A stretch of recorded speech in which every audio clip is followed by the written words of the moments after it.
காங்கிரஸ் நிர்வாகி ஜெயக்குமார் மரண வழக்கில் காவல்துறையை தொடர்ந்து சிபிசிஐடி காவல்துறையும் திணறிக் கொண்டிருக்கிறது. சிபிசிஐடி, ஏடிஜிபி உட்பட உயரதிகாரிகள் தலைமையிலான குழுவினரின் விசாரணையும் முடிந்தாலும் எந்த துப்பும் துலங்கவில்லை என்று தகவல் வெளியாகியுள்ளது.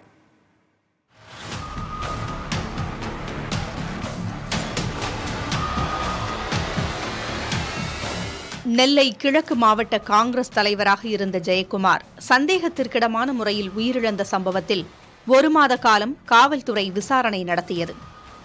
இதுவரை எந்த வழக்கிலும் இல்லாத வகையில் 10 தனிப்படைகள் அமைக்கப்பட்டும் விசாரணையில் துப்பு துலங்கவில்லை.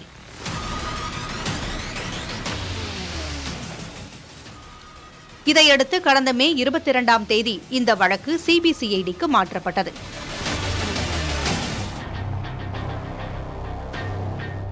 இந்நிலையில் சிபிசிஐடி ஏடிஜிபி வெங்கட்ராமன், ஐஜி அன்பு, எஸ்பி முத்தரசி ஆகியோர் நெல்லைக்கு வந்து விசாரணை நடத்தினர்.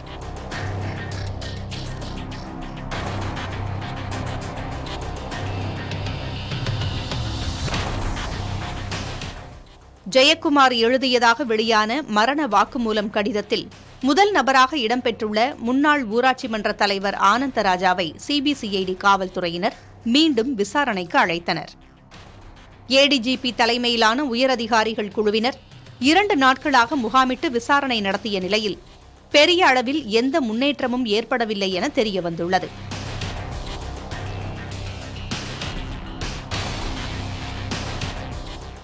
விரைவில் சட்டப்பேரவை கூட்டத்தொடர் நடைபெறவுள்ள நிலையில் எதிர்க்கட்சியினர் ஜெயக்குமார் வழக்கு தொடர்பாக கேள்விகள் எழுப்ப வாய்ப்புள்ளதால் இது தொடர்பாக உயரதிகாரிகள் கொண்டு குழுவை நேரில் அனுப்பி விரிவான விசாரணை அறிக்கை தயார் செய்ய உத்தரவிடப்பட்டிருப்பதாகவும் அதன் அடிப்படையிலேயே ஏடிஜிபி தலைமையிலான குழுவினர் நேரில் வந்து விசாரணை நடத்தியதாகவும் தகவல் வெளியாகியுள்ளது.